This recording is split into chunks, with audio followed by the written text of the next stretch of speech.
Hey guys, I'm going to show you how to make this cherry gingerbready Christmas cake. If you want to see how to make it, keep watching the video, and the recipe is going to be down below as well.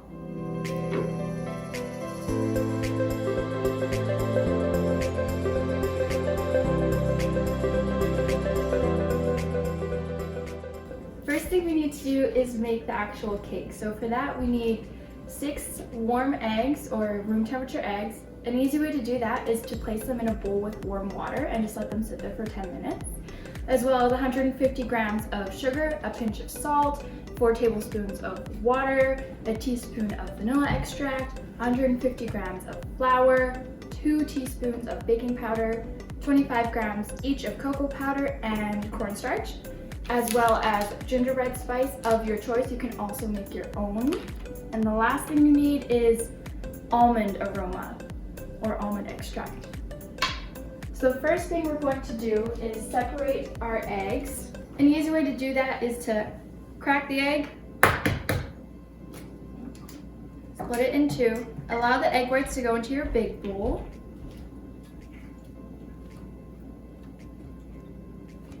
and then put the egg yolks into your separate bowl. And do that with all 6 eggs.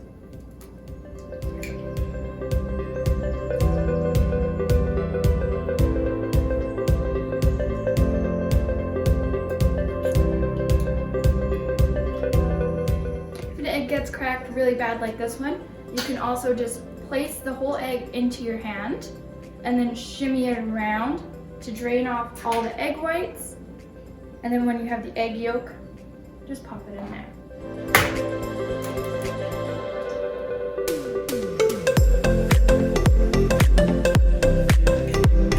Now that we've separated our eggs, we're going to add half of the sugar into each of the eggs, as well as the salt to the egg whites and the vanilla. And then we're gonna mix those up.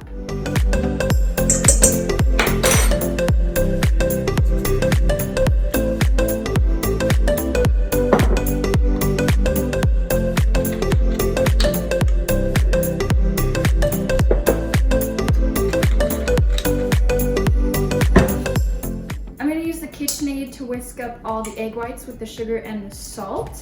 I'm gonna do that here with the whisk one. Make sure it's all in. This is what the egg whites look like after a couple of minutes. At this point, you're gonna add in your almond aroma. While the egg whites are mixing over there, I'm going to use the hand mixer to mix up the rest of the sugar, vanilla, egg yolks, as well as the 4 tablespoons of water with the hand mixer until it's really light and frothy.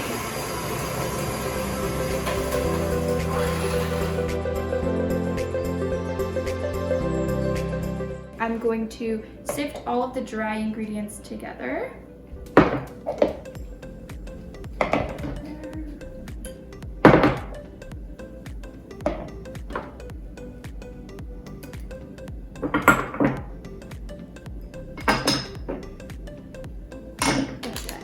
And we're going to sift it to make sure that there's no lumps or clumps inside of all the dry ingredients.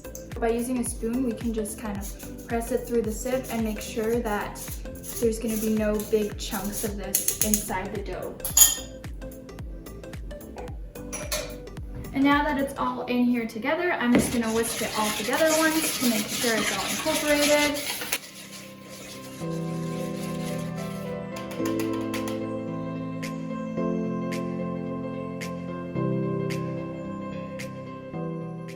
Now that all of our components are done, I've already preheated the oven to 200 degrees Celsius.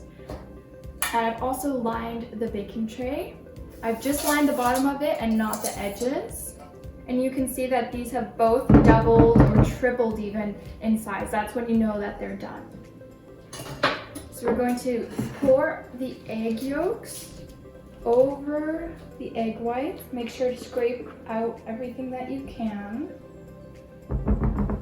And then we're going to very slowly fold in the egg yolks.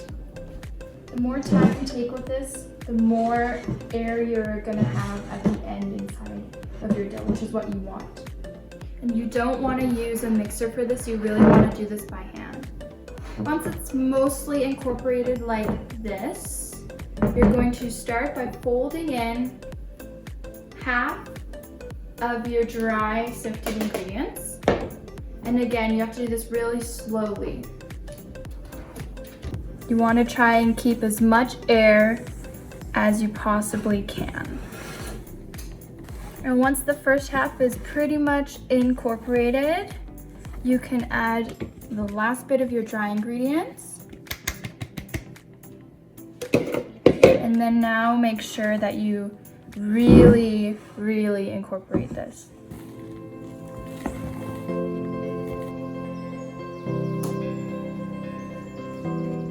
Just gonna make sure the top is a little bit flat and it's evenly distributed within the tin. And now this is going to go into the oven for 30-35 minutes or until you can poke a toothpick into the center of the dough and it comes out clean.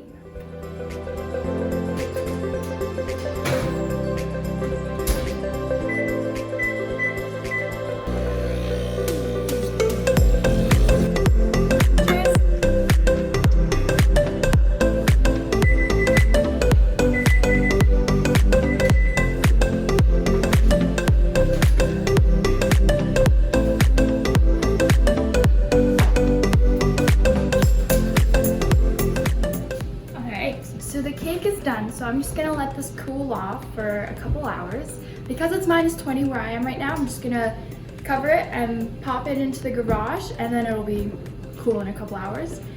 Alternatively, you can always make the cake ahead of time, so I could have made this yesterday and then allowed it to cool overnight and then continued filling today.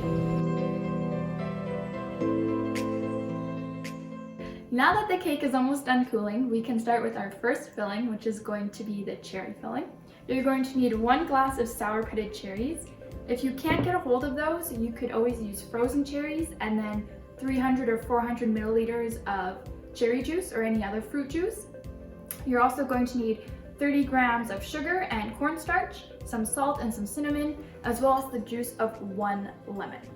So we're going to first drain the cherries. Hopefully you don't get anything on your white shirt. There. We'll let that sit for a little bit. Then you're going to add all the other ingredients into your pot.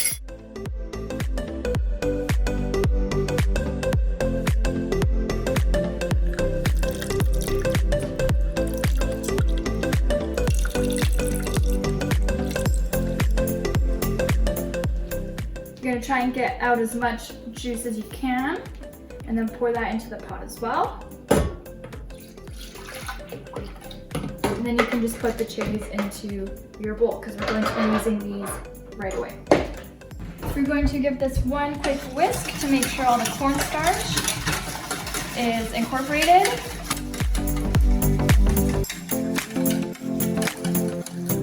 And now we're going to heat this on medium-high heat until it starts boiling and it starts thickening. Make sure to keep stirring or whisking it so that there's no lumps. I'm going to take some of the cherries out and just put them in a little bowl with some kitchen towel, just for decorations for later. So I'm going to pick out the nicest 8.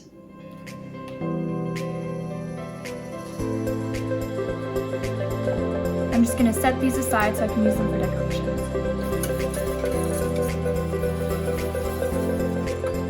At first it's going to be a little bit cloudy, but once you heat it up and it's close to boiling, it's going to start getting very clear, and that's when you know it's nice and thick. It's starting to get really, really clear. It's starting to thicken up a little bit as well. So this is the consistency that you want it to be, kind of like jam, nice and thick. We're just going to transfer all of this into our cherries. Just going to give this one mix to make sure the cherries are all covered. And now we're just going to let this cool while we make the other filling. And as you let it cool, Mix it around every now and then so that there's no film that's created at the top surface. If you're impatient like me, you can grab a bowl that's bigger than the bowl with the cherries, add some ice cubes as well as some cold water, and then place this bowl right inside of it. This will allow it to cool just a little bit faster. Just keep making sure to stir it every now and then it will cool a lot faster and you won't have to wait as long. The last filling is going to be our whipped cream filling. So we're going to need 500 milliliters of cold whipping cream, a splash of vanilla, some sugar, and Zonifest, which is like a whipped cream stabilizer. You can omit this, but it just helps to make sure that the cream stays nice and thick and stable within the cake so it's not spreading out. I'm using 2 of these because each of them is good for 200 to 250 milliliters of liquid, so I'm going to use 2 of those. To get really nice and thick whipped cream, you always want to make sure that it's super cold, and if you can, chill the bowl in the fridge as well to make sure it's super cold. You also want to make sure that you don't go past number 2 or 3 on your hand mixer or your KitchenAid. You also don't want to over mix your whipping cream, so as soon as you see stiff peaks, you want to stop, else it'll turn to butter. Transfer that into that.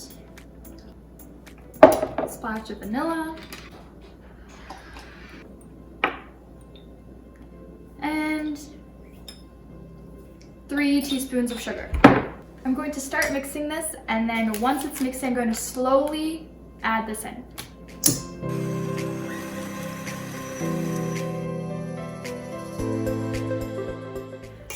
Once your whipped cream looks like this, it's good.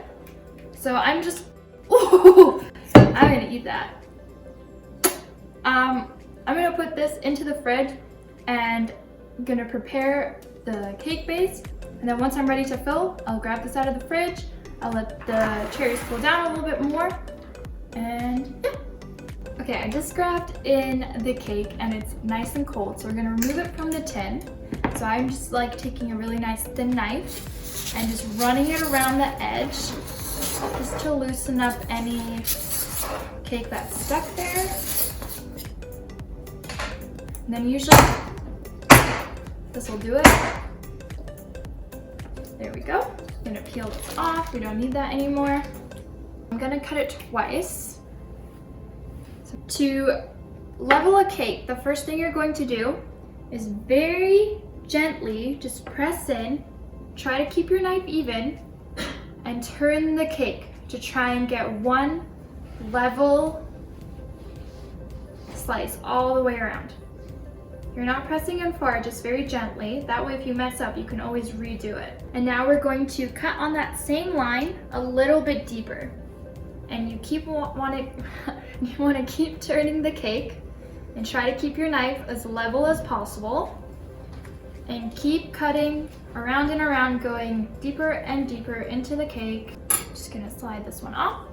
And we have our first layer. I'm gonna set this to the side. I'm going to cut one more. We're gonna do the exact same thing. All right. And now we've got our 3 layers.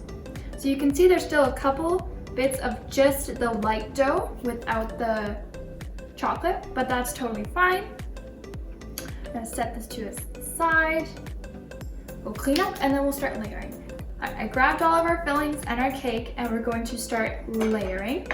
To layer, I personally like to use this turntable.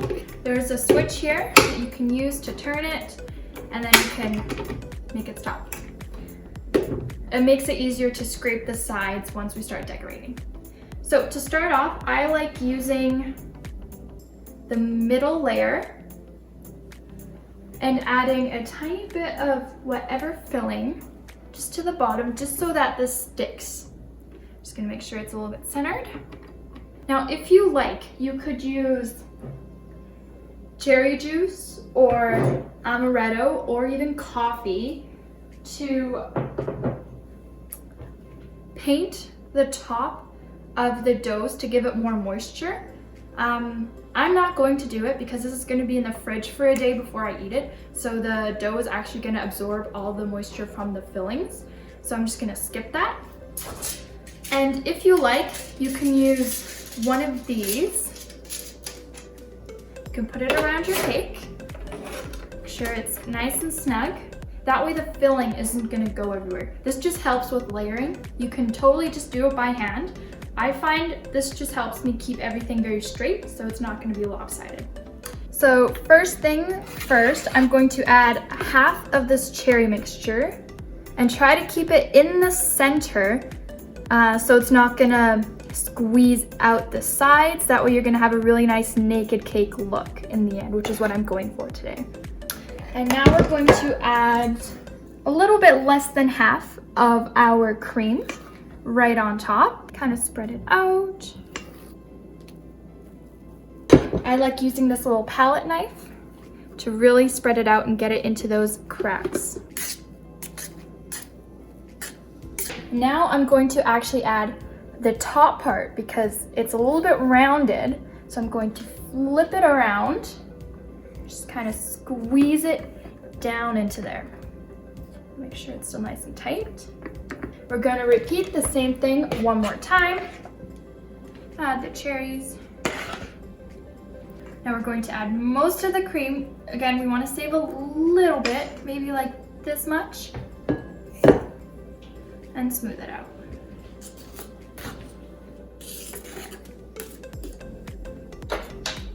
And we're going to place the bottom so it's at the top.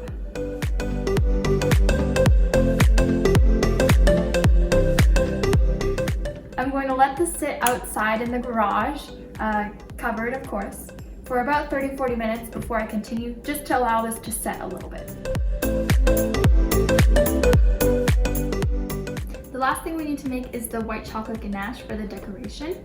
For that, I'm going to use around 100 milliliters of cream and then around 250-260 grams of white chocolate chips.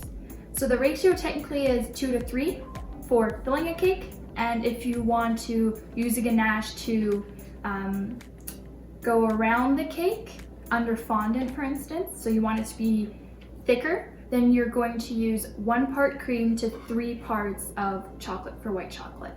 The ratio is different again for milk chocolate and dark chocolate.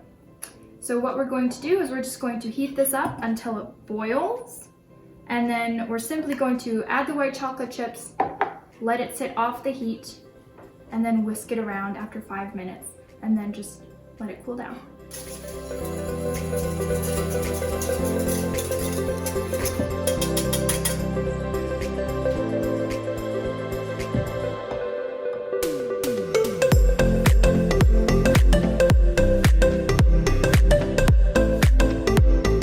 Once the ganache has set for about 5 minutes, you're just going to whisk it around once. Make sure all the chocolate is melted. In the end, it's going to look something like this. And now we're just going to let that sit until we're ready to decorate. Okay, now that the cake has chilled for 30-ish minutes, I'm going to very gently with a knife cut along this edge just to remove any cream or cherries that are stuck onto this before I take it off.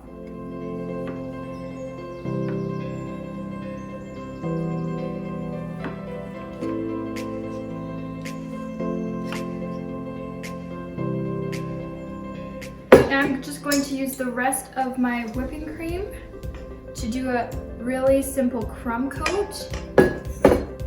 We'll start with the top. Doesn't have to be perfect because the ganache is going on top anyways. This is just to kind of keep all the cherries inside.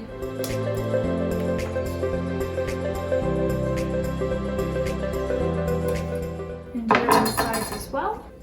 I'm just going to slightly smear some cream all over the edges and fill any gaps. I'm going to use the small palette knife and just even it out a little bit and make sure there's a little bit of cream everywhere.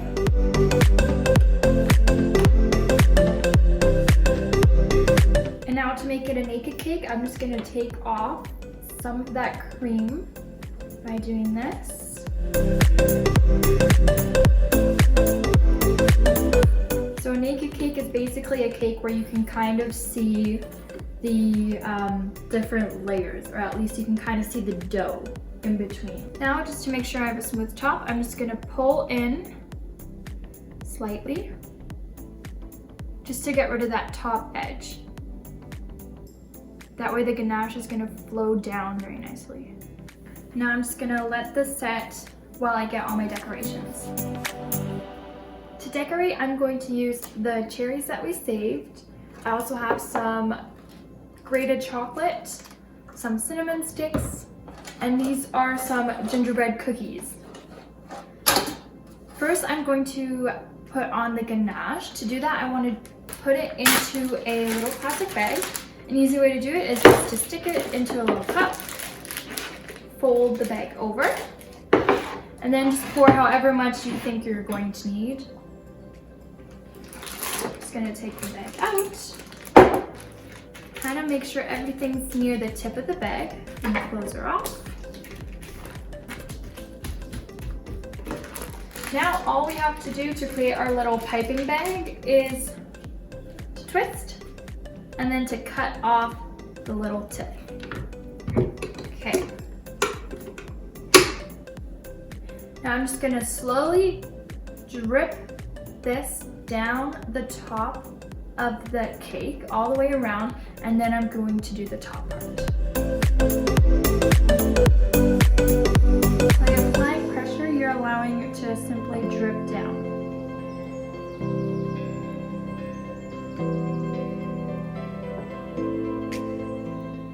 And just put it all on the top.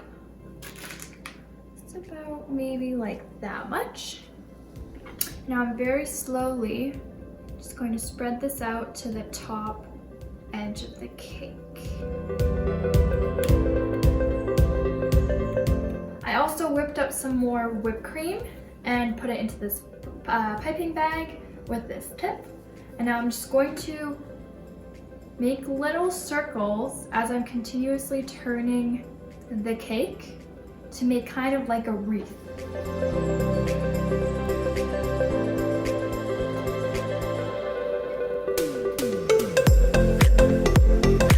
There. Now with the rest of the whipped cream, I'm gonna go along the bottom edge and kind of go in this motion, kind of like a wave.